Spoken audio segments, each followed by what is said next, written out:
আসসালামু আলাইকুম, কেমন আছো তোমরা সবাই? আশা করি তোমরা সবাই অনেক অনেক ভালো আছো। লার্ন উইথ শারমিন চ্যানেলের পক্ষ থেকে দ্বিতীয় শ্রেণীর সকল শিক্ষার্থী বন্ধুদের জানাচ্ছি অনেক অনেক শুভেচ্ছা ও স্বাগতম। সো আজকে আমরা তোমাদের ইংলিশ ফর টুডে বইয়ের ইউনিট 9 লেসন 4 এর রাইম এই টপিকটি নিয়ে আলোচনা করব। সো আশা করছি শুরু থেকে শেষ পর্যন্ত আমার সঙ্গেই থাকবে। তাহলে চলো আজকের ভিডিওটি শুরু করা যাক। ইউনিট 9 অধ্যায় 9 লেসন 4 পার্ট 4 এ রাইম একটি ছড়া অথবা কবিতা। এর রাইম অর্থ হচ্ছে কবিতা। তো আমরা লেসন 4 পার্ট 4-এ রাইম সম্পর্কে শিখব। তো প্রথমেই দেখো এখানে আছে হচ্ছে এ লুক অ্যাট দ্য পিকচার, ছবিটির দিকে তাকাও। লুক অর্থ তাকানো, অ্যাট অর্থ দিকে, পিকচার অর্থ ছবি। লুক অ্যাট দ্য পিকচার, ছবিটির দিকে তাকাও। ডিসকাস ইন গ্রুপ, দলে আলোচনা করো। অ্যান্ড অ্যান্সার দ্য কোশ্চেন্স, এবং প্রশ্নগুলোর উত্তর দাও। ডিসকাস অর্থ আলোচনা করো, গ্রুপ অর্থ দল, অ্যান্ড অর্থ এবং, অ্যান্সার অর্থ হচ্ছে উত্তর দেওয়া, কোশ্চেন্স অর্থ হচ্ছে প্রশ্ন। Discuss in groups and answer the questions, দলে আলোচনা করো এবং প্রশ্নগুলোর উত্তর দাও। তো নিচে দেখো খুব সুন্দর একটা ছবি রয়েছে, যে ছবিতে আমরা প্রথমেই দেখতে পাচ্ছি হচ্ছে একটা বিড়াল বেহেলা বাজাচ্ছে। বিড়াল কি করছে? একটা বেহালা বাজাচ্ছে। তারপরে দেখো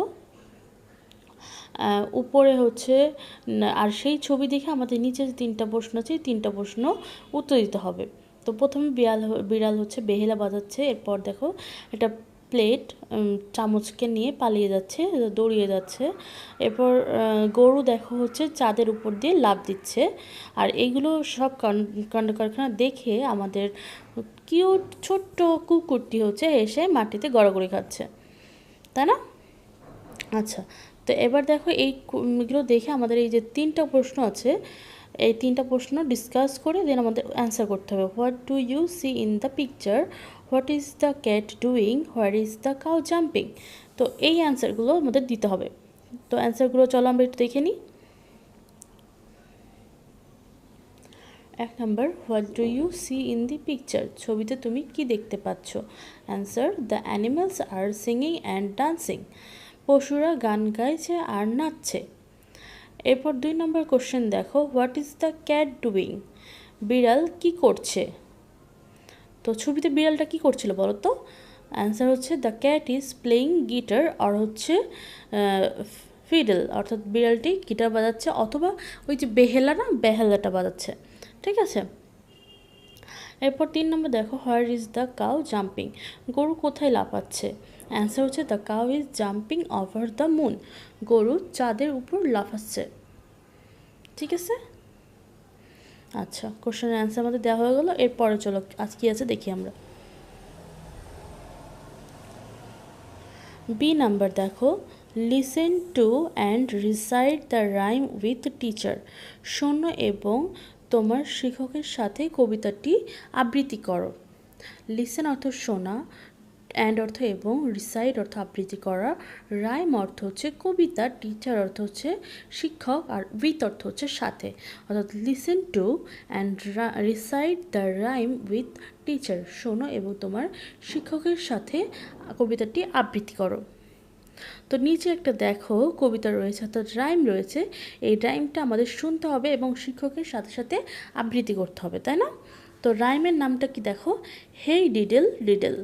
Hey diddle diddle, the cat and the fiddle, the cow jumped over the moon, the little dog loved to see such sport, and the dish ran away with the spoon.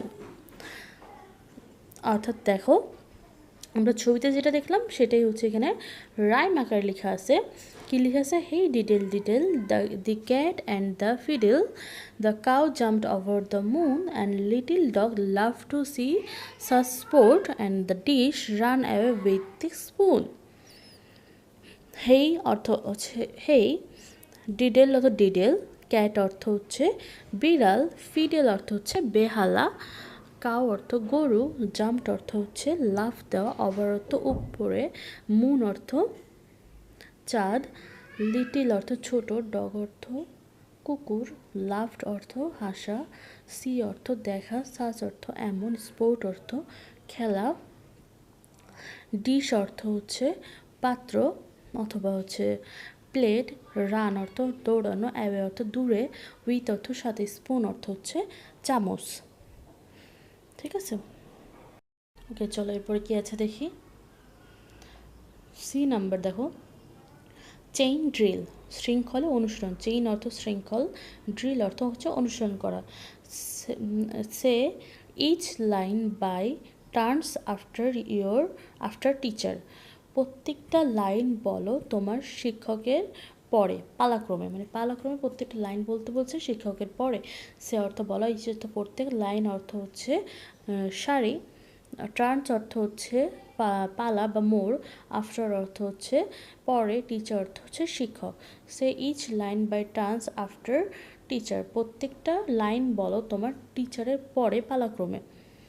এরপর হচ্ছে অর্থাৎ আমাদের রাইমটা বলতে বলছে। এরপর দেখো ডি নাম্বার কি আছে, রিসাইট দ্য হোল রাইম, পুরো ছড়াটি, সম্পূর্ণ ছড়াটি আবৃত্তি করো। রিসাইট অর্থ আবৃত্তি করা, হোল অর্থ সম্পূর্ণ, রাইম অর্থ হচ্ছে ছড়া অথবা কবিতা, অর্থাৎ পুরো কবিতাটি আমাদের আবৃত্তি করতে বলছে, যেটা আমি একটুই করলাম।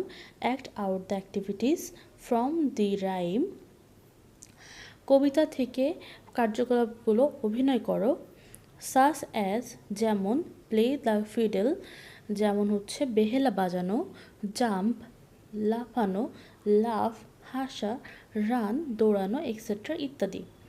অ্যাক্ট অর্থ হচ্ছে অভিনয় করা, আউট অর্থ হচ্ছে বাহিরে। অ্যাক্ট আউট দুটো একসাথে হলে হয় অভিনয় করা। অ্যাক্টিভিটিস অর্থ হচ্ছে কার্যক্রম, কার্যকলাপ। ফ্রম অর্থ হচ্ছে হতে, রাইম অর্থ হচ্ছে কবিতা, সাস অ্যাজ অর্থ হচ্ছে যেমন, প্লে অর্থ খেলা করা, ফিডেল অর্থ বেহালা, জাম্প অর্থ হচ্ছে দৌড়ানো, লাফ অর্থ হচ্ছে হাসা, রান এক্সেট্রা, রান অর্থ হচ্ছে দৌড়ানো, এক্সেট্রা অর্থ হচ্ছে ইত্যাদি। তো আমাদের এখানে বলছে কি যে হচ্ছে আমরা যে রাইমের যে অ্যাক্টিভিটিগুলো আছে, যেমন হচ্ছে বেহেলা বাজানো, লাফানো, হাসা, দৌড়ানো, এইগুলো আমাদের অভিনয় করে দেখাতে হবে। আচ্ছা, এরপর হচ্ছে draw a picture of your favourite animal or bird. Draw a picture of your favourite animal or bird, অর্থাৎ তোমার প্রিয় প্রাণী অথবা পাখির ছবি আঁকো। ড্র অর্থ আঁকা, পিকচার অর্থ ছবি, ইওর অর্থ তোমার, ফেভারিট অর্থ হচ্ছে প্রিয়, অ্যানিমেল অর্থ হচ্ছে প্রাণী, অর অর্থ অথবা, বার্ড অর্থ হচ্ছে পাখি। Draw a picture of your favourite animal or bird, অর্থাৎ তোমার এখন বলছে কি তোমার প্রিয় পশু বা প্রাণী বা তার পাখির ছবি আঁকো। কালার ইট, রং করো, and display it in your class, এবং সেটা তোমার ক্লাসে প্রদর্শন করো। কালার অর্থ রং করা, ইট অর্থ ইহা, অ্যান্ড অর্থ এবং, ডিসপ্লে অর্থ হচ্ছে প্রদর্শন করা, ইট অর্থ ইহা, ক্লাস অর্থ শ্রেণীকক্ষ, অর্থাৎ সেটা রং করে প্রিয় প্রিয় পাখি বা প্রাণীর ছবি আঁকিয়ে সেটা রং করে শ্রেণীকক্ষে প্রদর্শন করতে বলছে। এরপর দেখা হচ্ছে কি আছে, এফ নাম্বার হচ্ছে আছে name game in chain drill, শৃঙ্খলে নামের খেলা অনুসরণ করো। নেম অর্থ নাম, গেম অর্থ খেলা, চেইন অর্থ হচ্ছে শৃঙ্খলা, ড্রিল অর্থ হচ্ছে অনুশীলন করা, অর্থাৎ আমাদের হচ্ছে বলছে যে নামের খেলাটা অনুশীলন করতে। তারপর দেখো ডিভাইড ইন্টু গ্রুপস 4 or 5, 4টা বা 5টা দলে বিভক্ত হও। ডিভাইড অর্থ বিভক্ত, গ্রুপস অর্থ হচ্ছে দল, আর 4 or 5 অর্থ 4 বা 5। তারপর say the names of the animal or bird each by turns, প্রত্যেকটা প্রাণী অথবা পাখির নাম পালাক্রমে নাম বলো। ঠিক আছে, তারপর ইফ ইউ, সে অর্থ বলা, নেম অর্থ নাম, অ্যানিম্যাল অর্থ পাখি, অ্যানিম্যাল অর্থ পশু বা প্রাণী, অর্থ অথবা বার্ড অর্থ পাখি, ইচ অর্থ প্রত্যেক, টার্ন অর্থ হচ্ছে পালা। ঠিক আছে, অর্থাৎ say the name of an animal or bird each by turns, পালাক্রমে প্রত্যেকটা প্রাণী অথবা পাখির নাম বলো। If you fail to say a name in time, যদি তুমি ব্যর্থ হও সঠিক সময় নামটি বলতে, অথবা if you repeat any name, অথবা তুমি যদি কোনো নাম পুনরাবৃত্তি করো, you will be out of the game, তুমি খেলা থেকে বেরিয়ে যাবে। এবং another group member will continue, এবং অন্য গ্রুপের মানে দলের সদস্যরা খেলাটি চালিয়ে যাবে। তারপর অর্থাৎ ইফ অর্থ যদি, ইউ অর্থ তুমি, ফেইল অর্থ ব্যর্থ হওয়া, সে অর্থ বলা, নেম অর্থ নাম, টাইম অর্থ হচ্ছে সময়, অর অর্থ অথবা, ইফ যদি, ইউ তুমি, রিপিট পুনরাবৃত্তি করা, অ্যানি অর্থাৎ যে কোনো, নেম অর্থ নাম, ইউ তুমি, তারপর হচ্ছে উইল বি অর্থ হয়, আউট অর্থ বাহিরে, গেম অর্থ খেলা, অ্যান্ড অর্থ এবং, অ্যানাদার অর্থ হচ্ছে অন্য, গ্রুপ অর্থ দল, মেম্বার অর্থ সদস্য, কন্টিনিউ অর্থ চালিয়ে যাওয়া।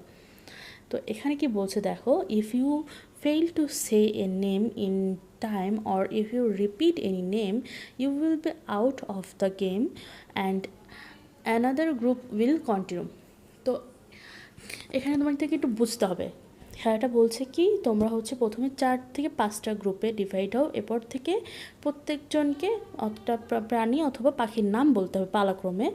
এবার তুমি যদি সেই পাখি বা প্রাণীর নাম বলতে সময় মতো বলতে হচ্ছে ব্যর্থ হও অথবা একই নাম 2বার রিপিট করে ফেলো, তাহলে তোমাদের দল এই গেম থেকে আউট হয়ে যাবে এবং অন্য গ্রুপের সদস্যরা, দলের সদস্যরা খেলাটি চালিয়ে যাবে। The student who will survive to the last will be the winner. যে শিক্ষার্থী খেলার শেষ পর্যন্ত টিকে থাকবে সেই হচ্ছে খেলার বিজয়ী হবে। স্টুডেন্ট অর্থ শিক্ষার্থী, হু অর্থ যে, সার্ভাইভ অর্থ টিকে থাকা, লাস্ট অর্থ শেষ, উইনার অর্থ হচ্ছে বিজয়ী। অর্থাৎ এরকম খেলতে খেলতে যে লাস্ট পর্যন্ত টিকে থাকবে সেই হচ্ছে এই খেলার বিজয়ী হবে। ওকে, তো এই হচ্ছে সম্পূর্ণ খেলাটার মানে। তো আজকে এই পর্যন্তই, ভিডিওটি আর বড় করছি না, পরবর্তীতে কি ভিডিও আসবে তা দেখার জন্য সবাইকে আমন্ত্রণ জানাচ্ছি। তাই অবশ্যই আমার চ্যানেলটির সঙ্গেই থাকবে, সাবস্ক্রাইব করবে, কমেন্ট করবে। আল্লাহ হাফেজ।